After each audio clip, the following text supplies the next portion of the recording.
살아계신 주님, 이 세상 어느 것과도 바꿀 수 없는 소중한 주님의 십자가 보혈의 공로로 우리에게 죄 사하심을 주시고 구원의 길을 주시고 그리고 부활하심으로 보잘것없는 저희들에게 하나님의 임재하심을 알게 하여 주시는 하나님의 사랑과 은혜에 무한한 감사를 드립니다. 지난 주일 2016년 사역자 축제를 베풀어 주시고 헌신의 서약을 올리게 하여 주심에 감사드립니다.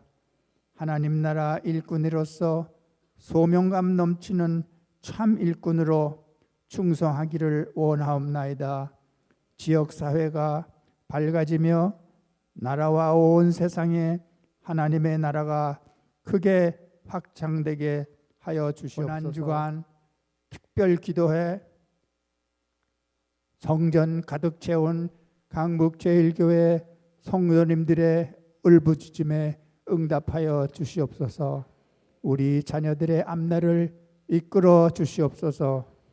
우리 성도님과 사역자님들의 모든 슬픔과 고통이 오늘 부활절을 맞이하여 기쁨의 영광으로 변화되게 하여 주시옵소서. 이 시간 단위에 세우신 황영택 담임 목사님께 성령님의 크신 능력 부어주시사 예수님 부활의 기쁨의 소망에 은혜의 물결로 넘치는 하나님 말씀 되게 하여 주시옵소서.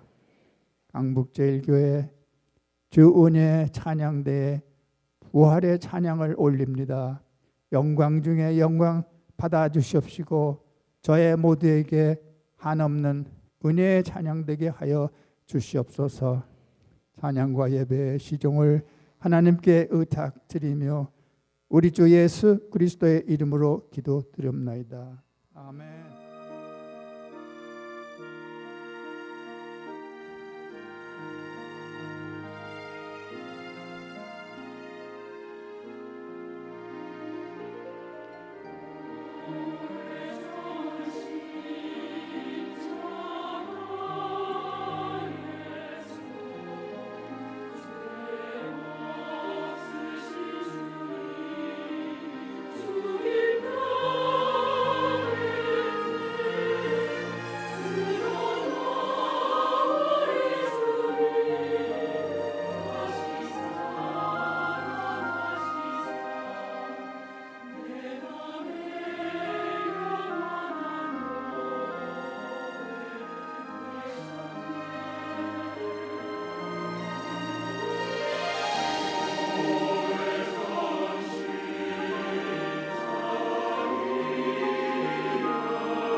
저는 오늘 우리를 위해 이 땅에 오신 독생자 예수, 그 흠없고 죄 없으신 예수님이 우리의 죄 때문에 십자가를 지신 하나님의 그 크신 사랑, 십자가 이야기를 나누고자 합니다. 그 첫 번째 이야기로 예수님께서는 그날이 가까워옴을 아시고 제자들과 함께 최후의 만찬을 준비하셨습니다.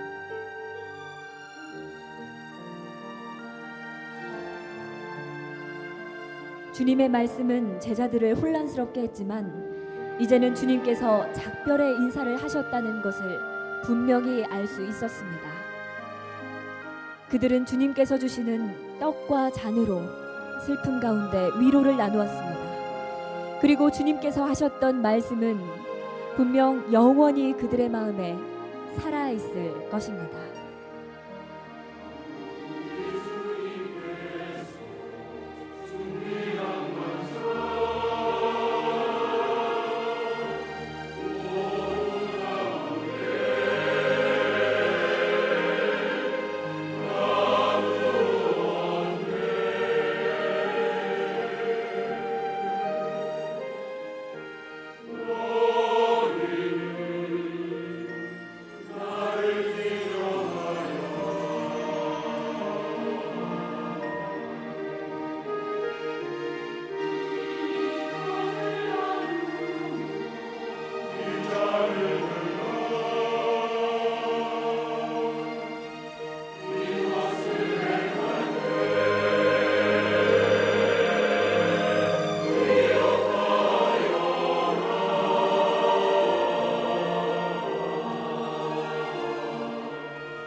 여러분, 십자가의 이야기부터 부활은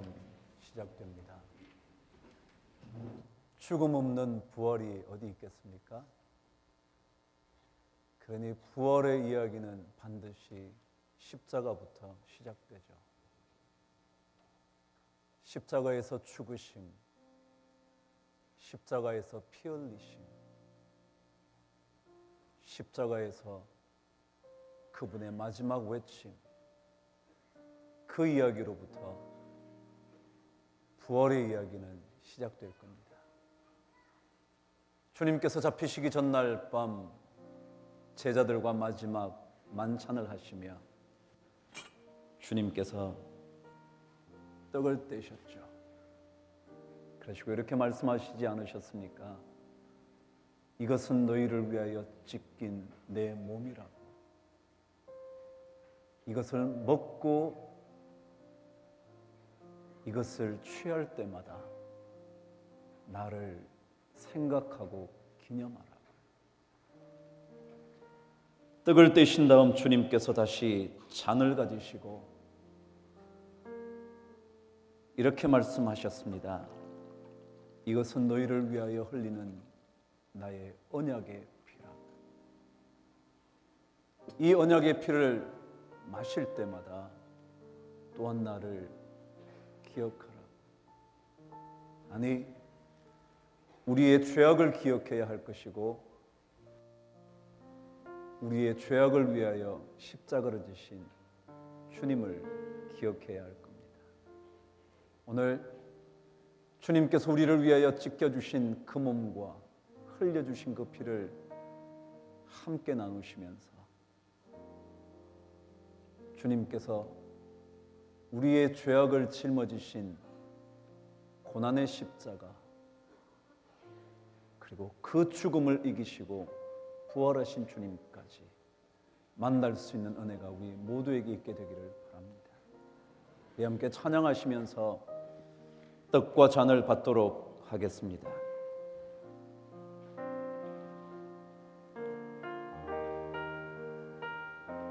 무엇이 변치 않습니까? 무엇이 변치 않아. 내 소망이 되며 소망이 되며. 장로님도 앞으로 나오시겠습니다. 무엇이 한결같아 내 삶을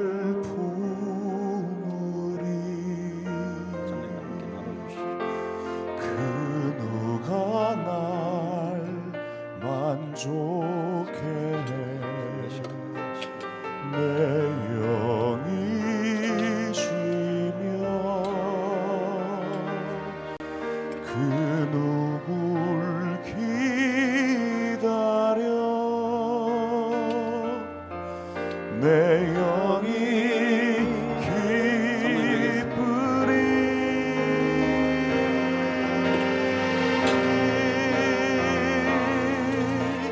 십자가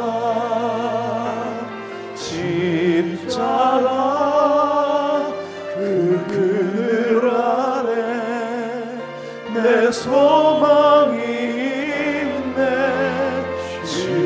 십자가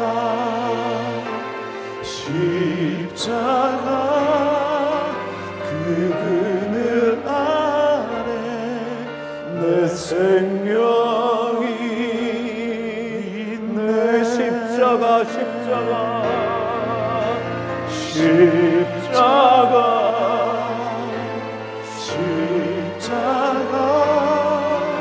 그 그늘 아래 내 소망이 있네.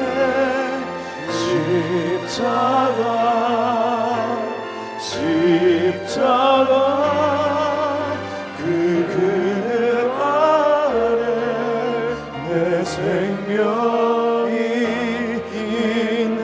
무엇이 변치 않아 우리의 소망이 되겠습니다. 무엇이 변치 않아 내 소망이 되며 무엇이 한결같아 무엇이 한결같아 삶을 부리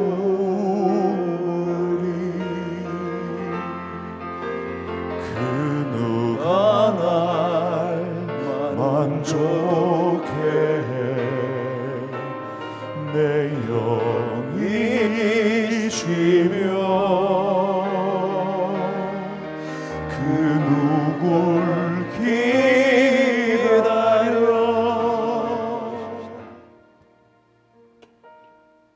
우리의 죄악 때문에 주님께서 그의 몸을 찢으셨습니다. 찔리지 않으셔야 할 몸이 우리 때문에 찔렸습니다. 그가 찔림은 우리의 죄악과 허물 때문이라. 오늘 여러분 이 떡을 받으면서 나의 죄를 위하여 찢기신 주님을 기억하십시다. 아니, 우리의 숨겨진 죄악들을 기억하십시다. 그리고 주님께 그 회개의 기도를 한번 드려보십시다. 우리 조용하게 자신만이 들을 수 있는 기도를 주님 앞에 드리고 우리 함께 떡을 받도록 하겠습니다. 우리 함께 기도하실까요? 하나님 아버지, 우리 죄악이 참 많습니다. 아무도 모를 거라고 생각하지만 하나님 앞에 숨길 것 없어서 죄악된 존재일 수밖에 없어서 이 시간 주님 앞에 그 죄를 고백하며 죄 씻음 받기를 원합니다. 하나님 아버지, 주님께서 우리를 살피시며 누가 주님 앞에 설 수 있겠습니까? 이 시간 주님의 몸을 받으며 우리의 숨겨진 죄악들을 주님 앞에 고백하오니 주님 십자가에서 찢겨진 그 몸으로 우리 죄악을 사하여 주셔서 주님 앞에 정결한 몸으로 이 시간 주의 몸을 받게 하여 주시옵소서. 죄악을 용서하시는 주님을 만나 죄악으로부터 조금씩 멀어지는 하나님의 자녀가 되도록 복내려 주시옵소서. 거룩한 하나님의 백성이 되도록 우리를 붙잡으셔서 악의 길을 걷지 않고 의의 종으로 살아갈 수 있도록 주께서 도와주시옵소서. 함께 떡을 받으며 주의 사하심의 은혜를 기대하며 우리 주님 예수 그리스도 이름으로 기도드리옵나이다. 아멘.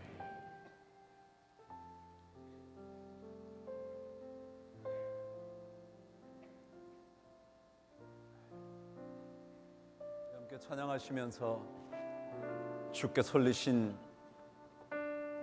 피를 기억하시죠. 예수 나를 위하여, 예수 나를 위하여 십자가를 질 때 십자가를 질 세상 죄를 지시고 세상 죄를 지시고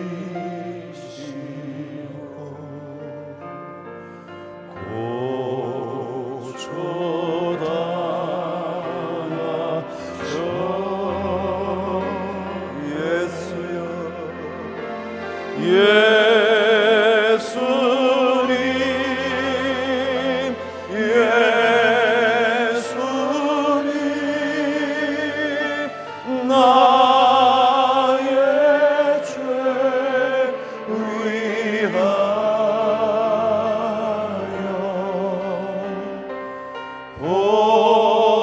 보배 피를 흘리니 죄인 받으소 피와 같이 붉은 죄 피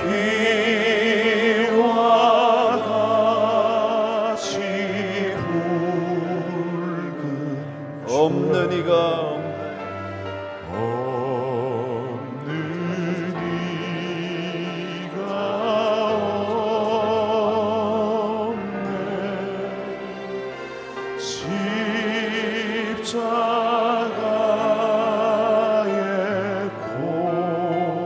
공로로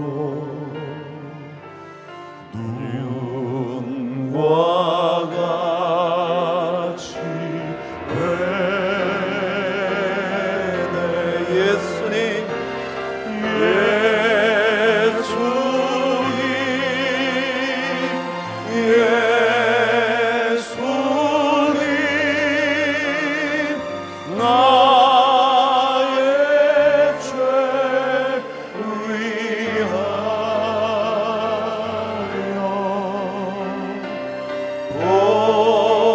법의 피를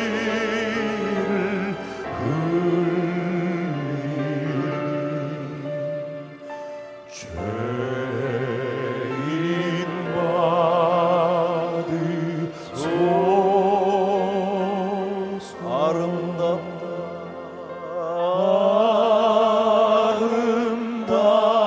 아름답다 예수여.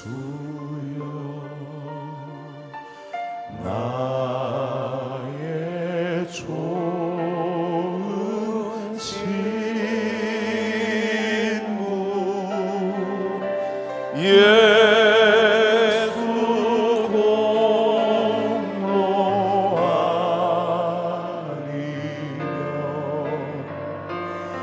영원 형벌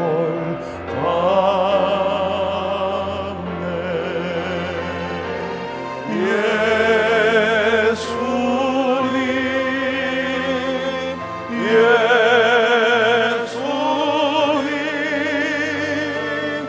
나의 죄 위하여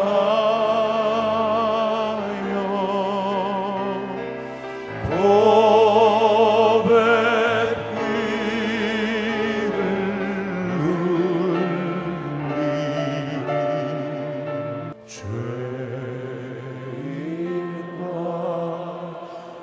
받으소서.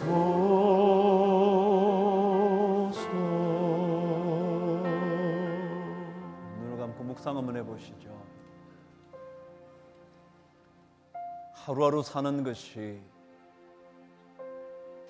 어쩌면 죄의 길일지도 모르는데,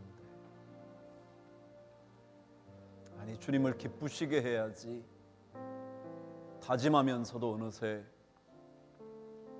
죄악의 길을 걷고 있는데,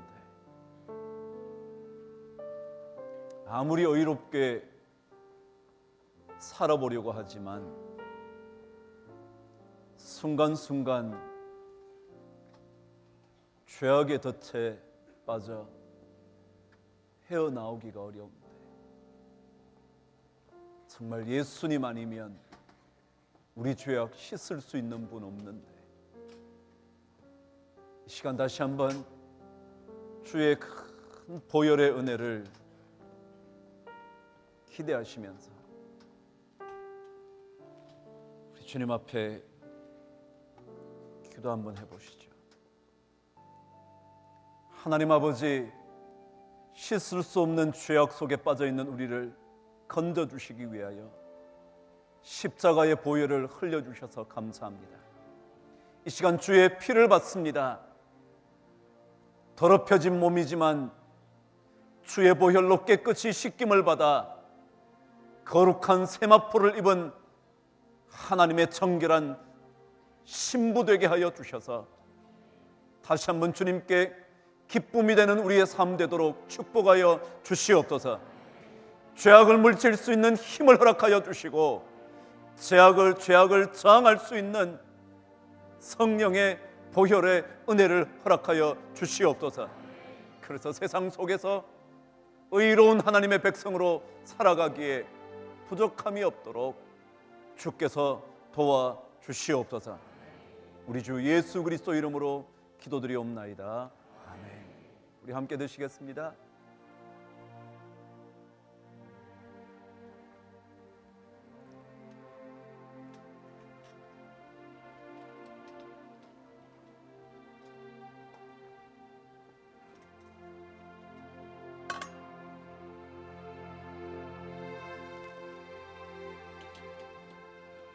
아버지여, 아버지께서는 모든 일이 가능하시오니 이 고통의 잔을 내게서 옮겨 주옵소서. 그러나 나의 원대로 마옵시고 아버지의 뜻대로 하옵소서.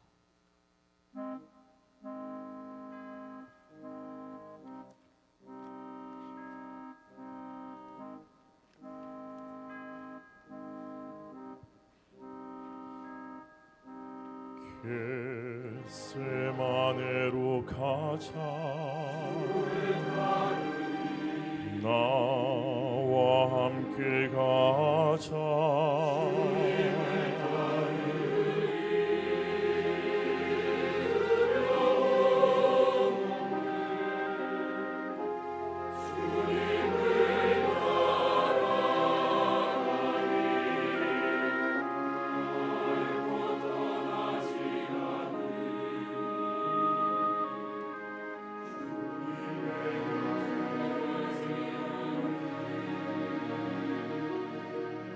나와 함께 깨어서 시험 받지 않도록 너희는 기도하라.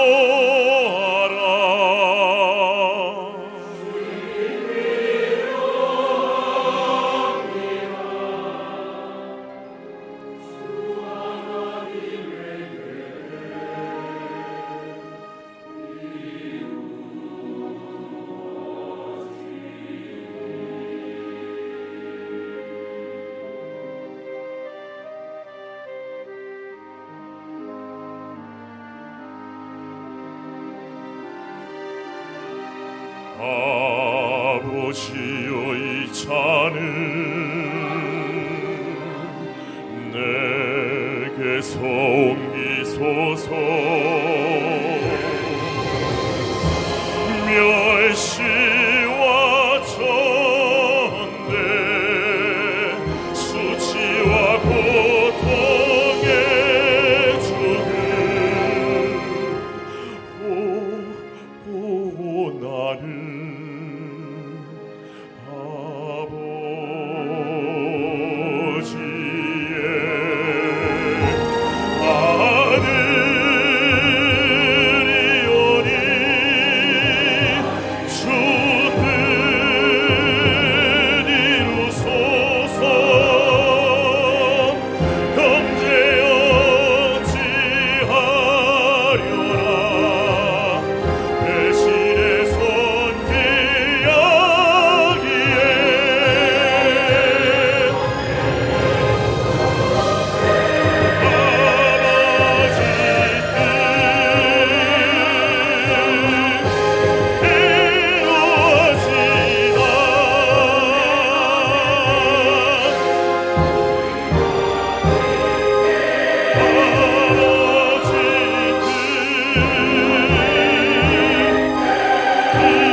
무장한 병사들이 예수를 체포하였을 때 충직한 제자 베드로는 한 번이 아니라 3번이나 예수를 부인했습니다.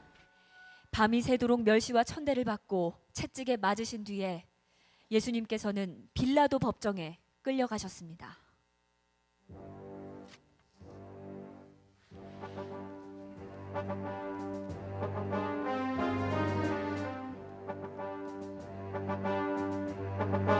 법정엔 예수님을 공격하는 성난 군중들의 어둠의 힘에 유대 재판장인 빌라도조차도 두려워했습니다. 빌라도는 예수님을 놓아줄 준비가 되어 있었지만 흥분한 군중들은 그들이 지을 죄를 잊어버린 채 예수님을 십자가에 못 박으라 울부짖었습니다.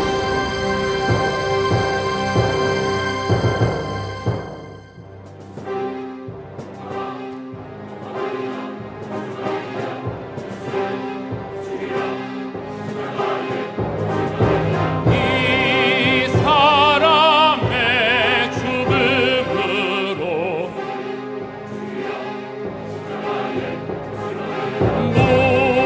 무엇을 이룰 수 있나?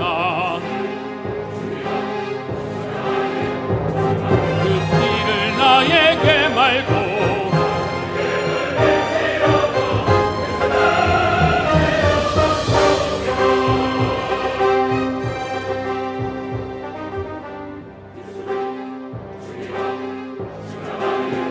바라바와 예수 누굴 원하나?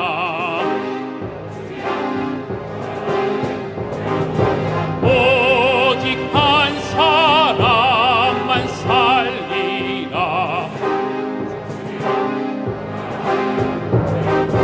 어찌 그리해야 하나?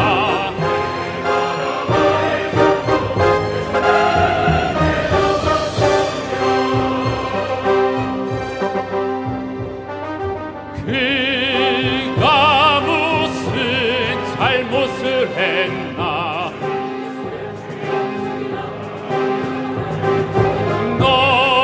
너희의 뜻대로 하라.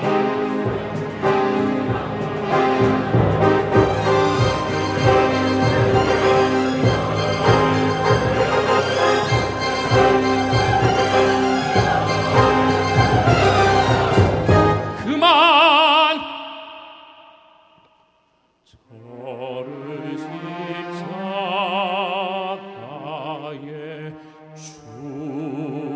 죽이라.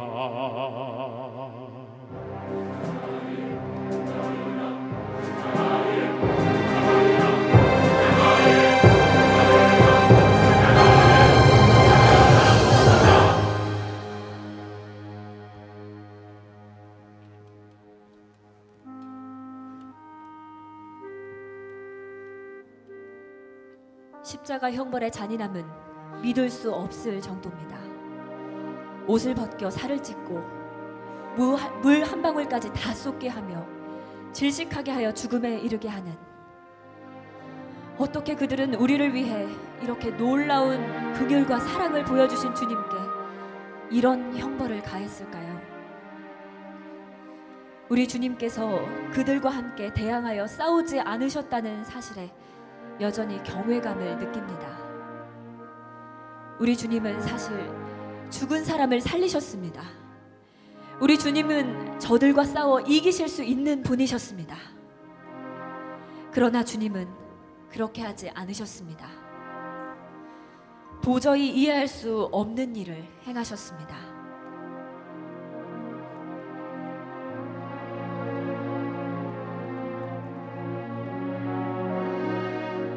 십자가 위에서 자신을 그곳에 못 박은 저들을 위해 주님은 기도하셨습니다. 주님의 이와 같은 사랑은 이 세상에 널리 퍼져나갔습니다.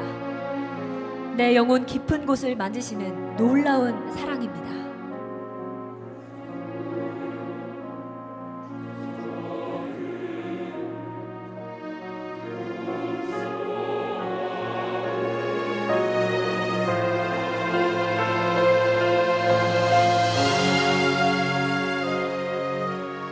군인들이 예수에게 자색 옷을 입히고 가시관을 엮어 씌우고 조롱하여 이르되 유대인의 왕이여 평안할지어다 하고 갈대로 그의 머리를 치며 침을 뱉으며 꿇어 절하더라.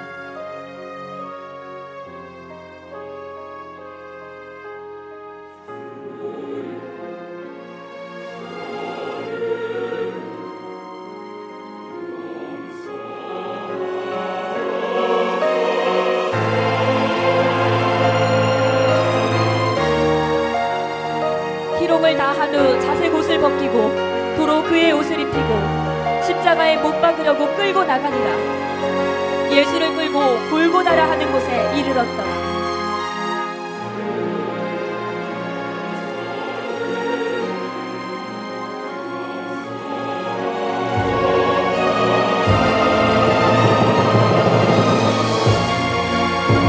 십자가에 못 박고 그 옷을 나눌세 누가 어느 것을 가질까 하여 제비를 뽑더라.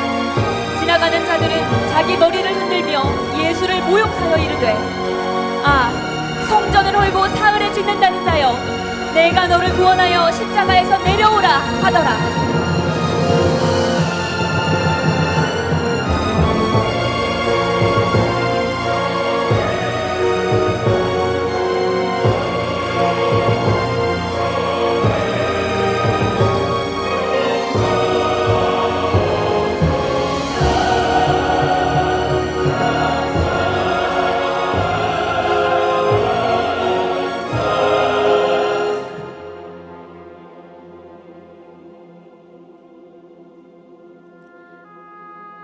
예수께서 큰 소리를 지르시고 숨지시니라.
오늘의 말씀입니다.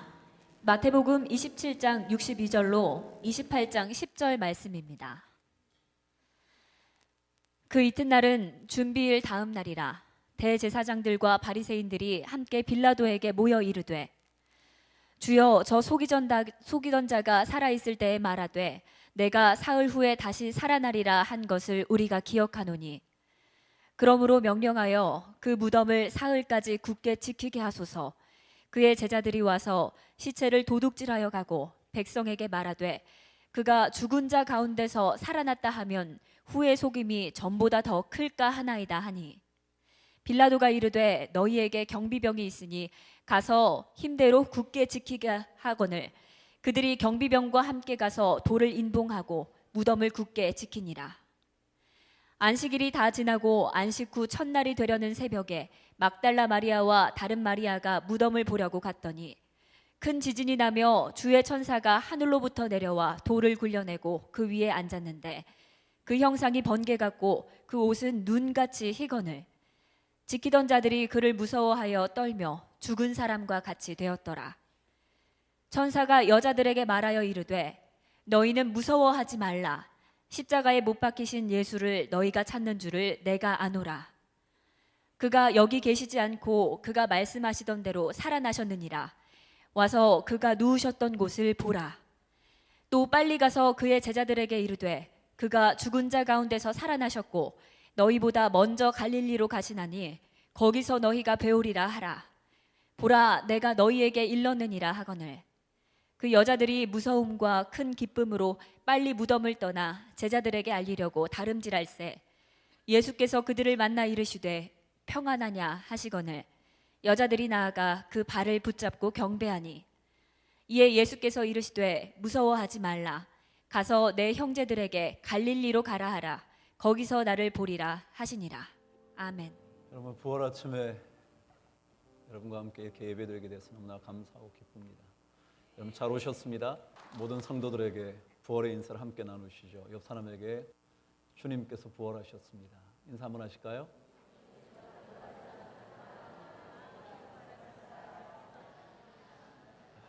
다시 한번 인사해 보시죠. 부활의 능력이 당신에게 임하기를 바랍니다.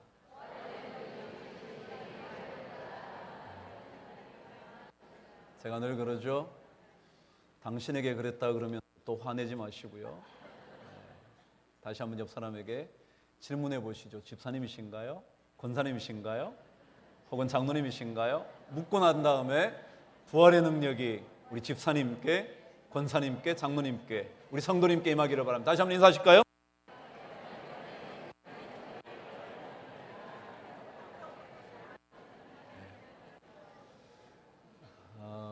옆에 분이 뭐라 그러던가요? 집사라 그러던가요? 장로라 그러던가요? 네. 인간이 참 대단하죠. 왜냐하면 지금부터 10년 뒤쯤만 되면 이 지구상이 아닌 화성에다가 여러분과 제가 살 수 있는 공간을 만들기 시작한답니다. 아마도 그때가 되면 많은 사람들이 화성을 다녀올 수 있게 된다네요. 대단하죠?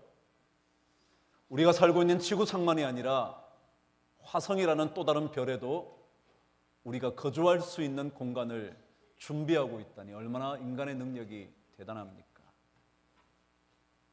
지금까지 인간이 쏘아 올린 인공위성이라든지 여타의 우주선 같은 것들이 지구로부터 최대한 멀리 간 기록이 200억 킬로미터까지 갔답니다. 와, 놀랍지 않나요? 부산까지 가봐야 400km밖에 되지 않는데 200억 킬로미터까지 지금 인간이 만든 기구가 갔답니다.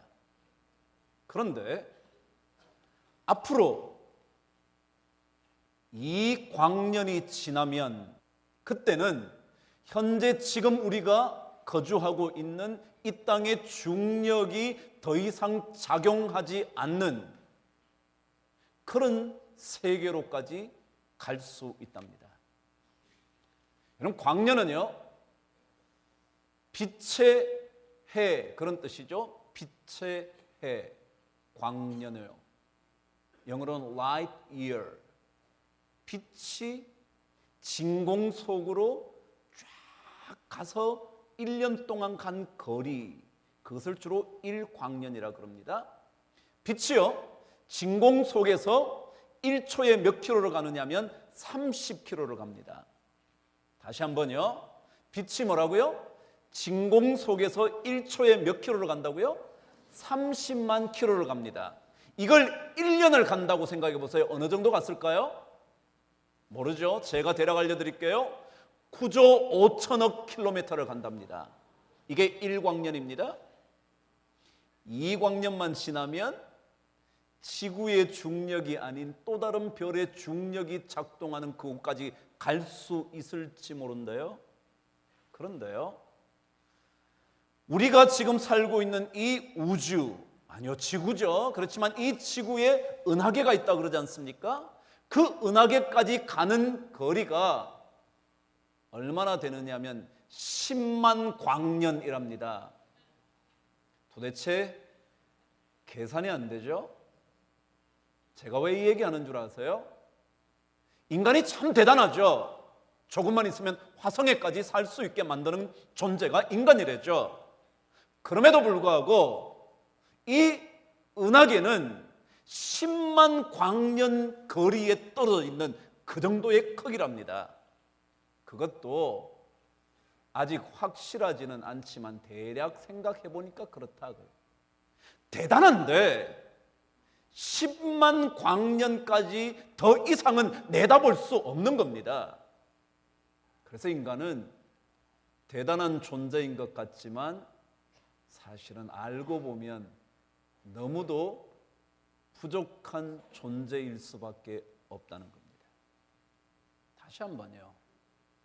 인간이 아무리 탁월하지만 눈에 보이는 것 정도만 가지고 사는 겁니다. 조금만 지나면 여러분과 제가 화성까지 여행할 수 있다고 할지라도, 그러나 조금만 더 지나고 나면 더 어떤 일들이 벌어질지는 사실은 예측만 할지 모르지만 알 수는 없는 존재입니다. 더더욱이 인간은 보는 것만으로 살아가는 일에 익숙합니다. 그래서 보지 않은 것들에 대하여는 도대체 믿으려고 하지 않습니다. 믿음이 뭔데요? 보는 것을 믿는 겁니까? 보지 않는 것을 믿는 겁니까? 보지 않는 것을 믿는 것을 믿음이라 그럽니다. 보는 것을 누가 믿겠습니까? 보면 되지. 늘 하는 얘기 아닙니까? 그래요. 인간은 보는 것 정도로 살아가는 존재입니다. 그런데 우리 그리스도인들은 보는 것만 가지고 믿음의 대상을 삼지 않습니다. 보지 못했지만, 경험할 수 없었지만, 아니 믿을 수 없는 이야기일지 모르지만 그것까지 믿는 존재가 그리스도인입니다. 여러분, 주님께서 부활하신 다음에 제자들을 만나시면서 말씀하신 것들이 성경에 기록되어 있습니다. 그 중에 몇 가지만 말씀드리면 이런 거죠. 제자들에게 처음 나타나셔서 뭐라고 그러셨냐면 너희에게 평강이 있을지어다. 뭐 그런 얘기죠. 기억나시죠? 또는 다른 복음서에 의하면 너희가 평안하냐? 라고 묻는 말씀 같은 것입니다. 그것만이 아니죠. 베드로를 다시 만난 주님께서 뭐라고 물으십니까? 네가 이 사람들보다 나를 더 사랑하냐? 그런 얘기도 하셨죠. 그런데 여러분이 잘 알고 계시는 도마의 이야기에 의하면 주님께서 이렇게 말씀하신 것을 기억할 것입니다. 너는 나를 본고로 믿느냐? 보지 않고 나를 믿는 것이 더 복되다. 그런 말씀 기억나시나요? 그래요.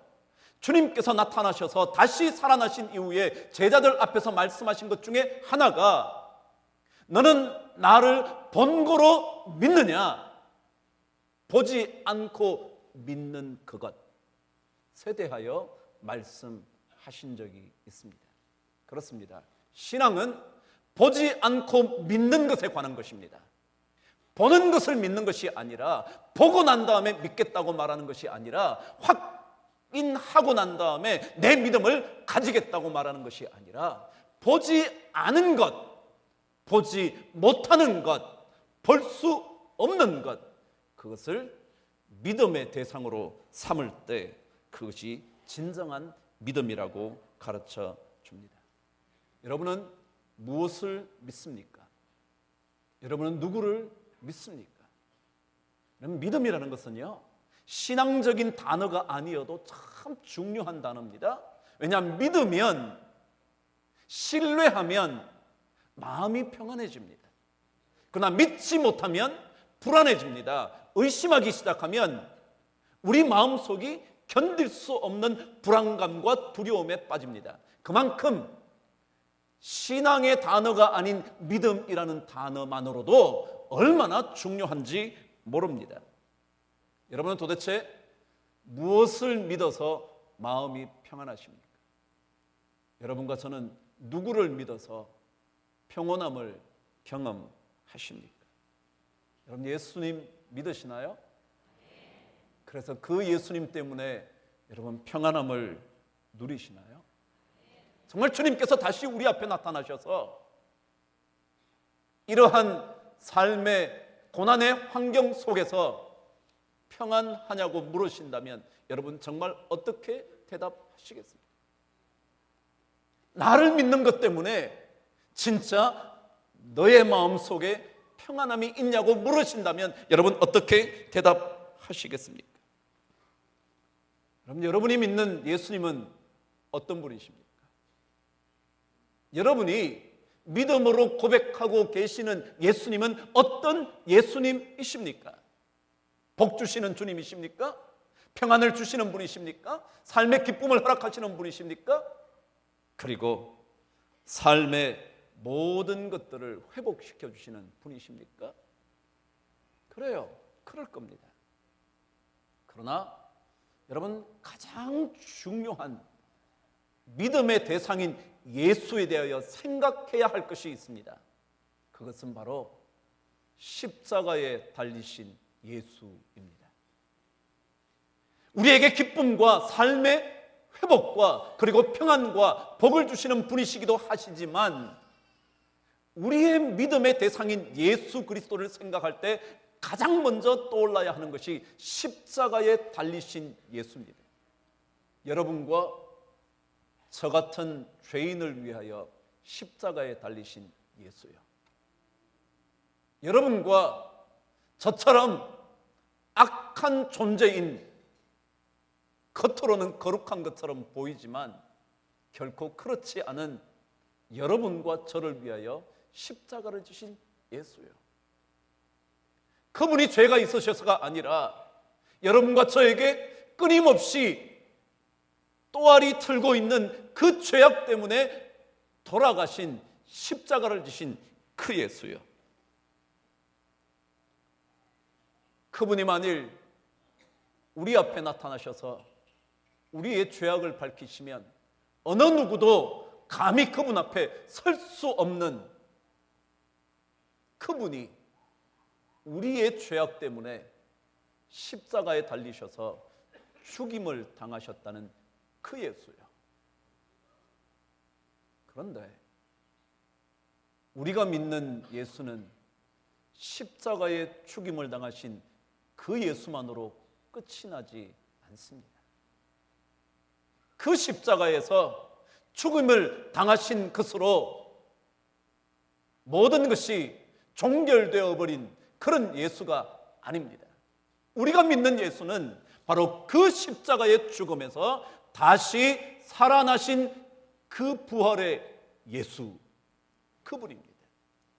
저는 오늘 제목을 여러분과 함께 다시 사신 예수 우리는 믿는가? 그것입니다. 우리가 믿는 예수는 세상 그 어느 누구도 가장 위대하다는 인간 영장인 우리도 극복할 수 없었던, 뛰어넘을 수 없었던 죽음이라는 문제. 어느 누구도 이제껏 위대한 인생을 살아서도 죽음의 장벽을 넘어서지 못했던 이 죽음을 이기시고 다시 사신 예수. 오늘 말씀 6절 말씀대로 그가 말씀하신 대로 다시 살아나셨느니라 라고 말씀하시는 그 예수, 우리는 그분을 우리가 믿습니다. 신앙이라는 것은 말씀하신 그대로 3일 후에 다시 살아나리라 말씀하신 그대로 다시 죽음을 이기시고 살아나신 그 예수를 믿는 것이 믿음입니다. 그래서 요한복음 11장 25절 26절에는 나는 부활이요 생명이니 나를 믿는 자는 죽어도 살겠고 무릇 살아서 나를 믿는 자는 영원히 죽지 아니하리라. 그 다음 말씀이 뭔데요? 이것을 내가 믿느냐? 그래요. 신앙은요, 이것에 대하여 대답할 수 있어야 합니다. 내가 이것을 믿느냐? 아니면 보지 못해서, 경험하지 못해서, 내 이성으로 납득이 되지 않아서, 말도 안 되는 소리여서 그런 게 어디 있냐고 무시하면서 그것을 내팽개치는 것이 아니라 주님께서 말씀하신 것처럼 나는 부활이요 생명이니 나를 믿는 자는 죽어서도 살겠지만 살아서 믿는 자는 영원히 죽지 않겠다고 하는 이것을 믿는 것, 이것을 믿음이라 그럽니다. 바로 이 부활의 신앙을 위하여 수많은 사람들이 생명을 바쳤습니다. 300년쯤 될 때 로마가 기독교를 공인하기 전까지 수백만 명의 그리스도인들이 이 부활하신 예수를 고백하면서 죽음을 맞이했습니다. 지금 터키 지역에 갑바도기아 그곳에 가면 동굴 하나가 있는데 그 동굴은 지하 30m 정도인데 그곳이 얼마나 좁은지 한 사람 정도가 지나갈 수 있는 그곳에 수천 명, 기록에 의하면 약 5천 명 가량의 그리스도인들이 그곳에서 복음 때문에, 다시 사신 예수를 믿는 신앙 때문에 그들의 생명을 그곳에서 잃어갔다고 기록합니다. 그래요. 신앙생활이라는 것은 다시 사신 그분을 믿는 겁니다. 믿어지지 않는다 해도 우리는 믿음으로 고백합니다. 나사로를 다시 살리실 것이라고 주님이 말씀하시자 마르다가 그러지 않습니까? 주님, 저도 압니다. 부활 때가 되면 다 살아날 줄 압니다. 그러나 주님은 그 이야기가 아니었죠. 지금 나사로가 살 거라고 그러시고 하신 말씀이 나는 부활이요 생명이니 나를 믿는 자는 죽어도 살겠고 무릇 살아서 나를 믿는 자는 영원히 죽지 아니하리라. 이것을 내가 믿느냐? 그래요. 만일 부활하신 주님을 믿으면 부활하신 주님께서 우리를 다시 살려 놓으실 줄 믿습니다. 우리를 다시 회복시켜 주실 줄 믿습니다. 그와 함께 십자가에 우리 자신을 못 박으면 그분과 함께 다시 살아나게 될 것이라고 성경은 가르쳐 줍니다. 바로 이 믿음을 가지는 것이 그리스도인이겠죠. 그런데 우리는 자주 이 믿음의 고백에 실패하지 않습니까? 이것이 우리 인간의 연약함이죠. 그러나 다시 한번 부활하신 예수님을 붙잡으면 그분께서 일으켜 주실 줄 저는 믿습니다. 다시 한번 주님, 살아나신 주님, 부활하신 주님, 그분의 손을 붙잡으면 그분께서 우리의 갈 길을 인도해 주실 줄을 믿습니다. 그리고 우리에게 평안할지어다 라고 말씀하여 주실 줄 믿습니다. 그분은 우리를 위하여 영원한 집을 준비하신 분이십니다. 이 땅의 아름다운 집 정도가 아니라 영원히 거할 아름다운 집을 예비하시면서 내 아버지 집엔 거할 곳이 많다고 말씀하십니다. 우리 성도들이 견딜 수 없는 고통 속에서 다시 사신 예수를 만날 수 있는 부활의 아침 되기를 바랍니다. 번거로 믿는 인생이 아니라 보지 못했지만 믿음으로 복된 인생의 주인공 되기를 바랍니다. 평안하냐고 물으신다면 주님 때문에 평안하다고 말할 수 있는 신앙인 되면 좋겠습니다. 보지 않고도 믿을 수 있겠냐고 물으신다면 주님, 제가 보지 않고도 주님께서 주실 은혜를 확신한다고 고백하고 싶습니다. 그래서 우리 모든 성도들의 인생 속에 다시 사신 예수께서 지금도 살아계셔 여러분과 저의 인생을 다스려 주시기를 주님의 이름으로 축복합니다. 만일 우리가 부활의 이 아침에 다시 사신 예수를 믿으신다면 두 가지만 짧게 묵상하고 싶습니다.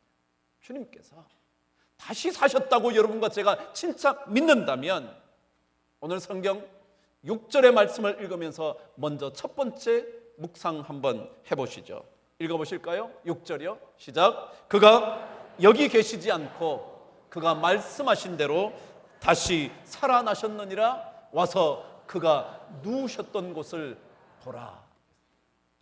주님은 어떻게 사셨냐 하면 말씀하신 대로 사셨습니다. 말씀하신 대로 다시 살아나셨습니다. 그래서 부활의 이 아침에 그리스도인들이 다시 한번 확인해야 할 것은 내가 말씀 위에 굳건하게 세워진 신앙인인가 확인하셔야 합니다. 왜냐하면 모든 것은 말씀대로 될 것이기 때문에 그렇습니다. 여러분의 생각대로 되는 것이 아니고요, 제 생각대로 되는 것이 아니고요, 제가 원하는 방식대로 되는 게 아니고요, 말씀하신 대로 될 거거든요. 그래서 우리 그리스도인들이 부활하신 주님을 고백할 때마다 말씀 위에 굳게 서야 한다는 것 기억하셔야 합니다. 여러분 생각에 사로잡히지 마십시오. 여러분의 계획에 사로잡히지 마십시오. 여러분이 생각하고 꿈꾸는 욕망들에 사로잡히지 마십시오. 오히려 말씀 위에 다시 한번 서보십시다. 왜냐하면 모든 것은 말씀대로 될 것이기 때문에 그렇습니다. 오늘 말씀 그대로 그가 다시 살아나셨다, 말씀하신 대로 살아나셨다고 하신 그 말씀을 보시면서 성경 속에 악인은 풀과 같이 속히 배임을 당하리라 말씀하셨다면 그 말씀대로 될 줄 믿는 삶이 되기를 바랍니다. 아니 또한 의인은 그렇지 않다고 마치 가뭄이 와도 청청하며 가무는 해에도 두려워하지 않는, 걱정이 없는, 그리고 결실이 그치지 않는다고 말씀하신다면 하나님 앞에 더 의로운 하나님의 자녀로 살아가겠다고 다짐함으로 결실이 멈추지 않는 은혜의 주인공 될 수 있기를 바랍니다. 말씀하셨다면 그 말씀대로 될 줄 믿는 믿음이 우리에게 있게 되기를 바랍니다. 그래서 부활의 아침에 점점 더 말씀 속으로 깊이 들어갈 수 있게 되는 은혜가 우리 모든 성도들에게 있게 되기를 바랍니다. 두 번째입니다. 오늘 말씀 9절은 28장 9절은 이렇게 기록하고 있습니다. 함께 읽으실까요? 시작. 예수께서 그들을 만나 이르시되 평안하냐 하시거늘 여자들이 나아가 그 발을 붙잡고 경배했다. 부활의 신앙을 가진 성도들은 더더욱 주님을 붙잡고 경배해야 한다. 그렇게 기록하는 것 같습니다. 부활하신 주님을 만난 그 제자들이 주님의 발을 잡고 경배했다고 성경은 기록합니다. 여러분, 제가 언제인가 경배하다라는 단어는 가장 가치가 있다라는 의미라고 말씀드린 적이 있습니다. 경배라는 단어, 예배라는 단어는 가치 있다라는 뜻입니다. 여러분, 신앙생활은 가치 있는 것을 붙잡는 겁니다. 가치 없는 것을 쫓아가다가 낙심하는 인생이 아니라 진정한 가치가 있는 것이 무엇인지를 확신하고 그것을 쫓아가는 것이 신앙이라는 거죠. 오늘 성경은 부활한 예수를 만난 제자들이 예수님의 발을 붙잡고 경배했다고 기록을 합니다. 그래요? 부활의 신앙을 가지고 있다면 우리는 더 주님을 붙잡게 되기를 바랍니다. 더 주님을 경배할 수 있게 되기를 바랍니다. 아니, 주님이 더 가치 있다고 아니 비교할 수 없는 가치를 가지고 계신 분이라고 고백하며 그분을 붙잡고 살아가는 은혜가 있게 되기를 바랍니다. 그것이 부활의 신앙 아니겠습니까? 여러분 어떠신가요? 여러분도 가만히 있어도 가슴이 떨리는 삶의 순간이 있습니까? 생각만 해도 견딜 수 없는 삶을 그만두고 싶은 유혹에 빠진 그런 순간이 있지는 않습니까? 그때 부활하신 예수, 다시 사신 예수, 말씀대로 다시 살아나신 그 예수를 붙잡음으로 인생이 진정한 가치의 삶이 될 수 있기를, 그리고 주님께서 물으실 때 내가 이것을 믿느냐고 물으실 때 주여 내가 믿나이다 고백하는 여러분 되셔서 삶 속에 평안이 흘러넘치게 되는 은혜가 꼭 있게 되기를 바랍니다.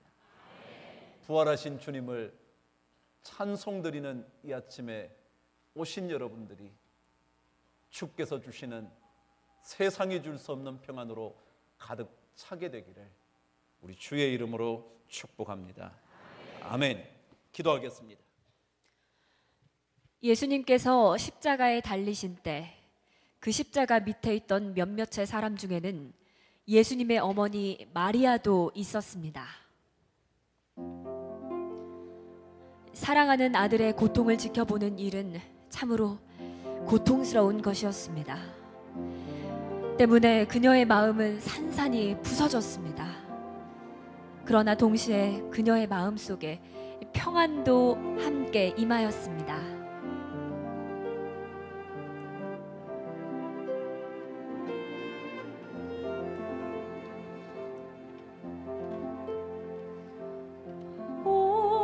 소중한 예수,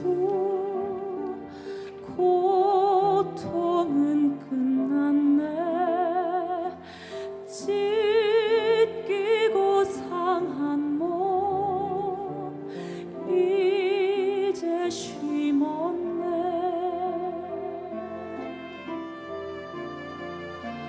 왜 저들은 모두 예수 미워했나.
주시소서.